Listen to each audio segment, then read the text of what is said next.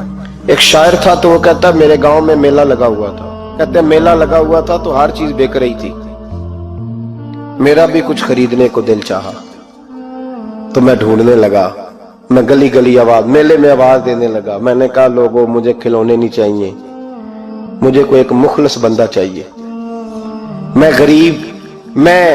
غریب ماں کا بیٹا ہوں، بکارن کا بیٹا ہوں، تو مجھے نہ بس کوئی ایک بندہ مخلص مل جائے، ایک مخلص مل جائے۔ تو وہ شاعر کہتے ہیں اس سال میرے گاؤں کے میلے کی بھیڑ میں، اس سال میرے گاؤں کے میلے کی بھیڑ میں جو گم ہوا وہ ایک بھکارن کا لال تھا، اس فقیر کو تلاش تھی متاع خلوص کی، اور مخلوق چپ رہی کہ یہ مشکل سوال تھا، مخلوق چپ رہی کہ یہ، اور بھکارن کا لال کہتا تھا ایک مل جائے مخلص۔